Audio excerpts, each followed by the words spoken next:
Di tahun 1934, Franklin D. Roosevelt dan Henry Wallace mendesain ulang mata uang dolar Amerika serta memasukkan simbol mata ilahi, lengkap dengan tulisan Novus Ordo Seclorum yang artinya tata dunia baru.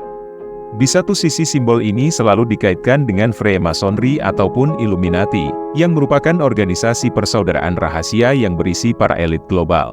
Ternyata kedua tokoh tersebut merupakan anggota dari organisasi Freemasonry dan tidak hanya mereka, setidaknya ada 15 Presiden Amerika Serikat, 5 Hakim Agung dan banyak anggota Kongres yang telah bergabung dalam persaudaraan ini.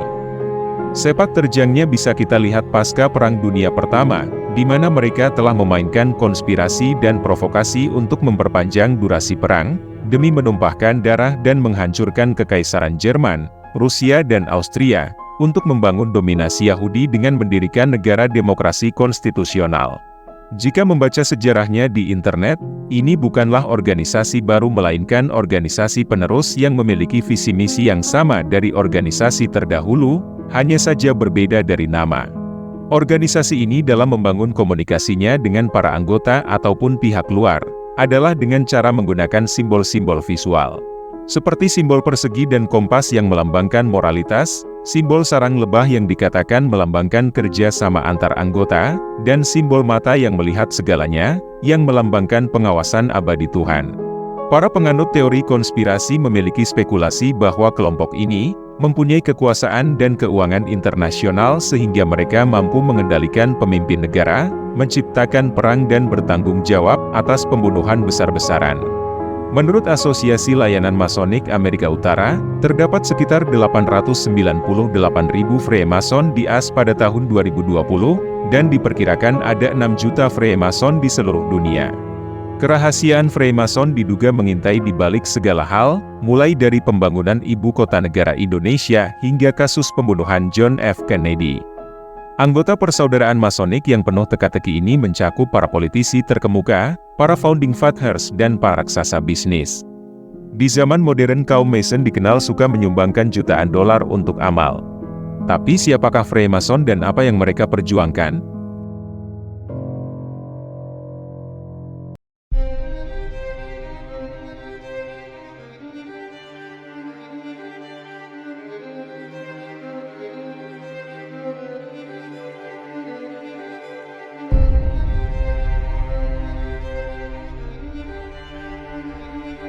Freemasonry muncul sebagai produk kebangkitan kembali ilmu pengetahuan pada era Renaissance abad ke-16 di Eropa.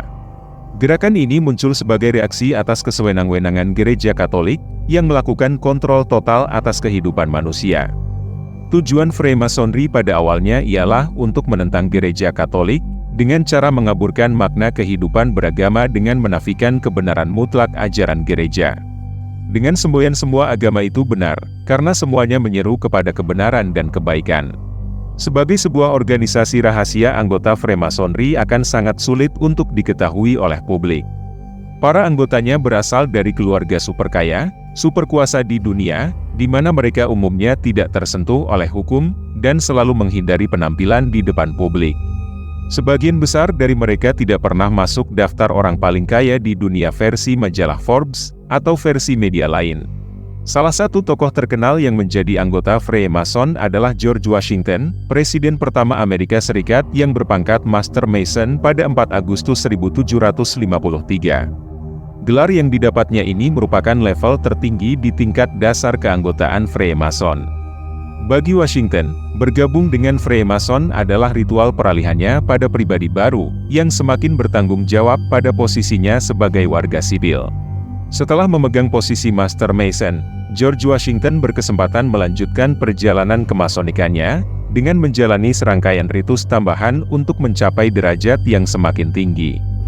Akhirnya pada tahun 1788, George Washington terpilih mendapatkan level tertinggi yang bergelar Worshipful Master di Alexandria Lodge nomor 22. Selama menjadi anggota Freemason, George Washington dan Benjamin Franklin menjadi tokoh utama dalam revolusi Amerika untuk merebut kemerdekaan dari Inggris. Setelah 1 tahun kemudian dengan menggenggam gelar Worshipful Master, George Washington dilantik menjadi Presiden pertama Amerika Serikat dan berkuasa selama 2 periode. Freemasonry memiliki tujuan yang sama dengan Illuminati, dan kaum Kabalis yang merupakan pengikut dari Adam Weishaupt. Ketiga organisasi rahasia ini bisa dikatakan sebagai organisasi yang sama, karena memiliki tujuan yang sama. Sehingga terjadilah infiltrasi dari kelompok Kabalis ke dalam tubuh Freemasonry yang akhirnya sulit membedakan antara Illuminati dengan Freemasonry. Bahkan logo Illuminati piramida dengan mata Lucifer di puncaknya, juga digunakan sebagai logo Freemasonry, di samping logo berbentuk siku-siku dengan sebuah jangka. Adam Weishaupt adalah seorang tokoh pendiri organisasi rahasia Illuminati, yang berasal dari kerajaan Bavaria Jerman. Tokoh ini dikenal dengan banyak nama panggilan. Pendeta Abbe Barwell menyebutnya sebagai iblis yang menjelma dalam diri manusia. Profesor John Robinson, guru besar filsafat murni dari University of Edinburgh, yang meneliti gerakan Illuminati menyebutnya sebagai konspirator yang paling cerdas yang pernah ada. Adam Weishaupt merasa masyarakat hanya akan bisa diselamatkan dengan perombakan total. Dalam kata lain, ia adalah utopis pertama yang berpikir dalam skala global, dan mengimpikan saat ketika kelompoknya akan berhasil mewujudkan Novus Ordo Seclorum, yakni tatanan dunia baru. Setelah Illuminati dibubarkan pada bulan Agustus 1784, para anggotanya berpindah markas ke Frankfurt di bawah kontrol keluarga Rothschilds. Di markas baru itu mereka mendapatkan pendanaan uang yang sangat banyak, sehingga dari situlah dirumuskan sebuah rencana yang untuk mewujudkan revolusi dunia. Sejak itu pula gerakan Freemasonry didominasi oleh kelompok Kabbalah. Orang-orang yang menjadi kelompok Kabbalah atau disebut juga kaum Kabalis ini merupakan sekte yang didirikan oleh nenek moyang Yahudi. Salah satu tema penting yang berkaitan dengan kepercayaan Kabbalah ialah kekuasaan yang datang dari cahaya, api dan matahari. Ketiga hal itu menjadi perlambang dari ajaran penyembahan kepada iblis yang dipercaya diciptakan dari api. Singkat cerita, ajaran Kabbalah ini kelak akan memiliki cabang aliran yang menjadi agama di wilayah Persia yang dikenal sebagai agama Zoroaster. Selain itu juga, organisasi rahasia Yahudi yang dikenal dengan nama Illuminati menjalankan segenap agendanya didasarkan pada ajaran Kabbalah, baik secara terbuka maupun klandestin. Di hadapan halayak publik, gerakan Freemasonry selalu membangun citra apik sebagai gerakan moral, dengan membentuk gerakan teosofi yang berkembang menjadi kuasi agama.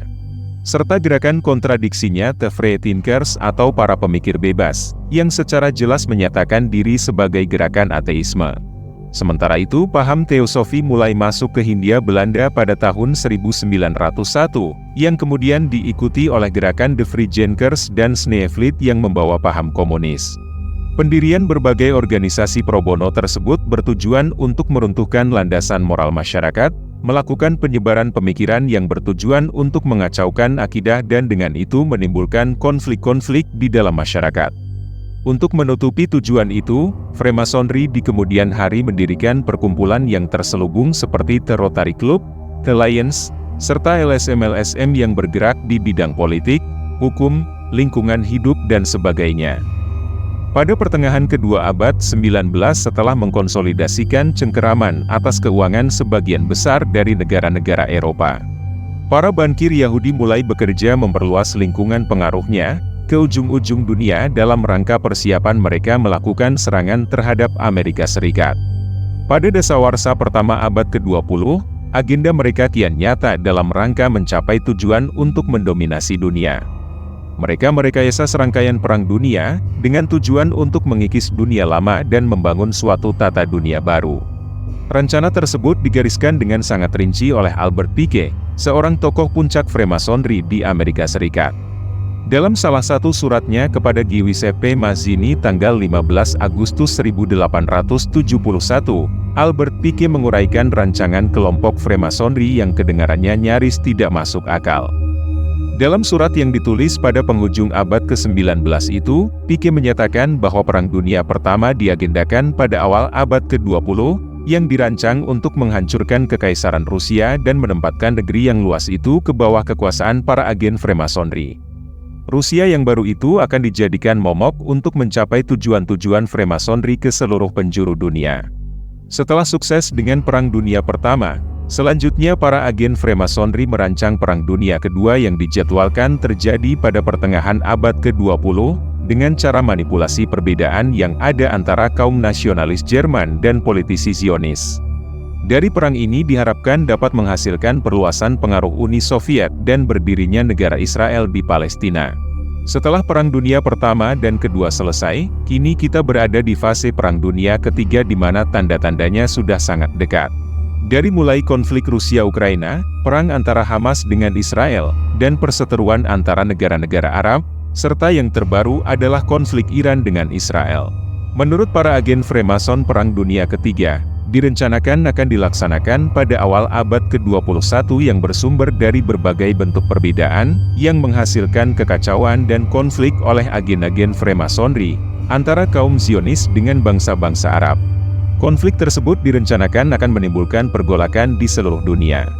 Masih menurut surat Albert Pike yang bertanggal 15 Agustus 1871 itu, Freemasonry merancang melepaskan kaum nihilis dan ateis untuk memprovokasi suatu pergolakan sosial yang dahsyat. Di mana dengan segala kengeriannya akan diperlihatkan dengan sangat jelas kepada seluruh dunia pengaruh dari ateisme mutlak, dan kebuasan yang akan menghasilkan pergolakan yang bergelimang darah. Kemudian di mana-mana rakyat akan berhadapan dengan kelompok yang berniat untuk menghancurkan peradaban, dan mereka dipaksa untuk mempertahankan diri menghadapi kelompok minoritas revolusioner. Sementara itu banyak orang yang merasa tertipu dengan agama Kristen. Sejak itu umat manusia kehilangan arah dan dengan semangat kehendak untuk berketuhanan, mereka mengidamkan sebuah idealisme, tetapi tidak tahu kemana mereka akan memberikan kepasrahan hidupnya. Akhirnya mereka akan menerima cahaya sejati melalui manifestasi universal doktrin Lucifer yang sejati, yang akhirnya dimunculkan secara terbuka. Ini merupakan suatu manifestasi yang akan menghasilkan gerakan reaksioner, yang akan disusul oleh kehancuran agama Kristen dan ateisme. Keduanya dikalahkan dan dimusnahkan pada masa yang bersamaan. Jika rencana para bankir Yahudi atau Freemasonry itu berhasil, maka Rusia, Jerman, Jepang dan Amerika Serikat, pada akhirnya akan berada di bawah kekuasaan Freemasonry, yang sudah lama merencanakan untuk menaklukkan dunia. Rencana yang dirancang oleh Freemasonry adalah untuk mencapai tujuan penaklukan dunia oleh kaum Kabalis dan bukan sekedar hayalan. Sejarah membuktikan agenda kaum Yahudi ternyata telah sukses dilaksanakan satu demi satu. Sepanjang garis rencana pencapaian tujuan akhir mereka, agenda itu diteruskan oleh para bankir Yahudi dan kawan-kawan mereka di seluruh dunia. Dengan cara menghimpun kekayaan di bidang usaha perbankan dan investasi, real estate dan industri. Sebagaimana akan terlihat pada implementasinya, rencana itu telah dilaksanakan sedemikian mulusnya, sampai-sampai hal itu mendapatkan tepuk tangan justru dari kalangan yang akan mereka hancurkan. Kaum Kabalis mengatakan ada 3 jenis manusia di dunia, yaitu mereka yang menjadikan sesuatu itu terjadi, kedua mereka yang mengamati hal itu terjadi, dan yang ketiga mereka yang terheran-heran tentang apa yang terjadi. Sasaran pertama kelompok Freemasonry ialah membangun satu pemerintahan dunia, E Pluribus Unum, dan tata dunia baru, Novus Ordo Seclorum, dengan cara menyusupi dan menguasai Amerika Serikat. Sehingga dengan hal tersebut mereka dapat membangun peradaban Barat Zionis, yang mereka yakini akan mampu mempersatukan umat manusia, di bawah satu sistem moneter yang berada di dalam kendali mereka. Untuk itu kaum Freemason dunia mengupayakan untuk menghancurkan secara tuntas segenap identitas nasional dan kebanggaan nasional, yang merupakan persyaratan yang sangat menentukan, jika konsep satu pemerintahan dunia harus diwujudkan. Perkembangan pada era globalisasi dewasa ini diarahkan kepada fragmentasi bangsa-bangsa melalui perekayasaan berbagai konflik berdasarkan identitas etnik, agama, budaya dan kedaerahan, yang akan memecah belah negara-negara nasional yang ada. Mereka bekerja dengan memusatkan pada penguasaan media massa cetak, buku-buku dan terutama pada media elektronika. Jaringan kerja ini berada di bawah pengawasan dan kendali jaringan media massa internasional, yang dikuasai para pemodal Yahudi seperti Viacom, Turner, Murdoch dan lain-lain. Media massa yang dikendalikan oleh Freemasonry bekerja dengan pola penyajian berita yang secara sengaja memelintir berita, memanipulasi fakta, berita bohong dan menggunakan metode publikasi repetitif secara terus-menerus, untuk membangun opini yang dikehendaki tentang suatu topik. Tatanan dunia baru di mana elit kekuasaan yang penuh rahasia, dengan agenda globalis berkonspirasi untuk akhirnya mencapai dominasi dunia dan memerintah dunia melalui sistem otoriter. Pemerintahan satu dunia yang akan menggantikan negara bangsa yang berdaulat dan propaganda menyeluruh, yang ideologinya memuji pembentukan dunia baru, sebagai puncak kemajuan sejarah. Itulah sejarah dan rekam jejak Freemasonry, organisasi rahasia yang masih eksis sampai hari ini. Barangkali hidup kita hari ini dan cara berpikir kita hingga arah tujuan hidup kita, tanpa disadari sudah masuk dalam lingkaran agenda Freemasonry.